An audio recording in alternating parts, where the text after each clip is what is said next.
कहानी उस मोड़ पर है जहां सूरज और ईशा का रिश्ता एक नए रंग में रंगने लगा है।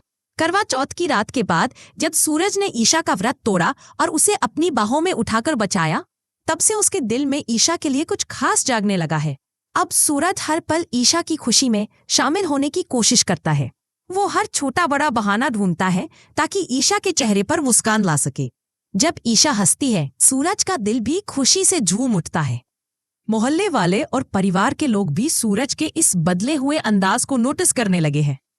सूरज का सबसे करीबी दोस्त, जो उसकी हर बात को समझता है, एक दिन उससे कहता है, सूरज, मुझे तो लगता है कि तू ईशा भाभी से प्यार कर बैठा है। तेरा हर वक्त बस उसी की बात करना, उसकी खुशी में खुश होना, ये सब तो प्यार की निशानी है। ये सुनकर सूरज सोच में पड़ जाता है।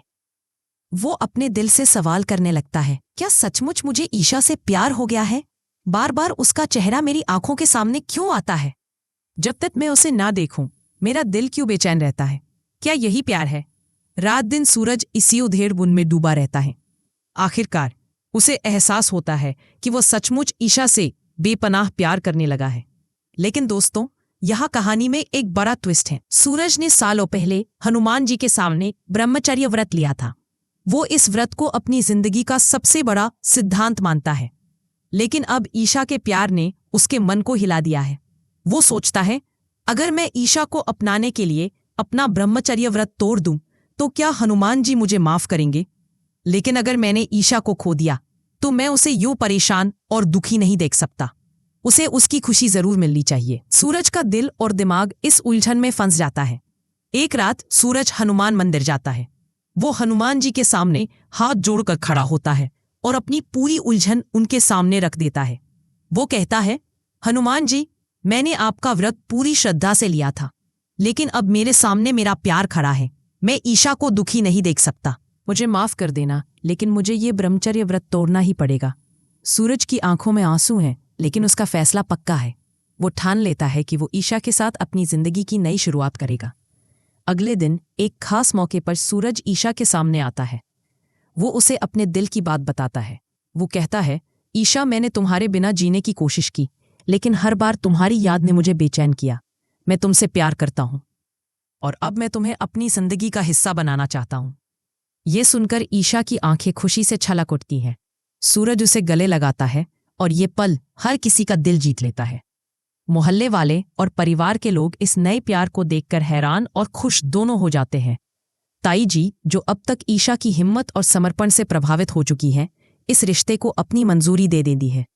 लेकिन राहुल रॉक के इस कहानी में ट्विस्ट की कोई कमी नहीं। गुलाब सिंह और रिया अभी भी अपनी साजिशों से बाज नहीं आए हैं। गुलाब सिंह को यह बर्दाश्त नहीं कि सूरज और ईशा अब एक दूसरे के करीब आ रहे हैं। वो रिया के साथ मिलकर एक और खतरनाक प्लान बनाता है। वो सूरज के सामने फर्जी सबूत लाता है, जिसमें यह दिखाया जाता है कि ईशा का कोई पुराना राज है जो सूरज के परिवार की इज्जत को मिट्टी में मिला सकता है। रिया भी काव्या और आरव की शादी को रोकने के लिए एक नया खेल खेलती है। वो शादी के मंडप में एक बार फिर अपनी चाल चलने की कोशिश करती है, लेकिन इस बार ईशा उसकी हर चाल को पहले ही भांप लेती है। काव्या और आरव की शादी की तैयारियां जोर शोर से चल रही हैं, लेकिन रिया, जो काव्या को दुल्हन बनते देखने को तैयार नहीं है, फिर से कोई बड़ा धमाका करने की फिराक में है। क्या वो इस बार अपनी साजिश में कामयाब होगी, या फिर ईशा की हिम्मत और सूरज का प्यार हर साजिश को नाकाम कर देगा? गुलाब सिंह का मकसद है कि वो ईशा को सूरज से अलग करके गुलाब हवेली ले जाए, लेकिन सूरज अब अपने प्यार के लिए किसी भी हद तक जाने को तैयार है। ताई जी, जो रिया की हरकतों से टूट चुकी थीं, अब सूरज और ईशा के रिश्ते को देखकर खुश हैं। उन्हें एहसास हो गया है कि ईशा ने उनके परिवार की इज्जत को बचाने के लिए कितना कुछ सहा। वो सूरज से कहती हैं, बेटा, ईशा जैसी लड़की हर किसी को नहीं मिलती, उसे अपने दिल में जगह दो।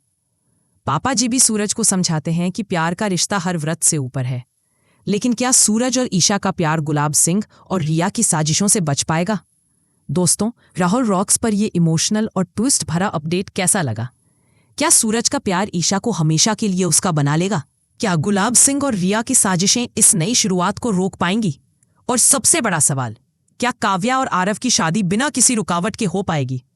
इन सारे सवालों के जवाब जानने के लिए हमारे चैनल राहुल रॉक्स के साथ बने रहें। आपको सूरज ईशा की जोड़ी ज्यादा पसंद है या आरव काव्या की लव स्टोरी ने जीता आपका दिल? अपनी राय कमेंट में जरूर बताएं।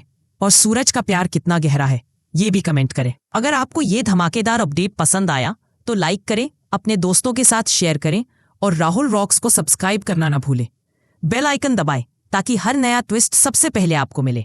आखिर अगले एपिसोड में कौन सा धमाका होने वाला है? क्या रिया कोई नया खेल खेलेगी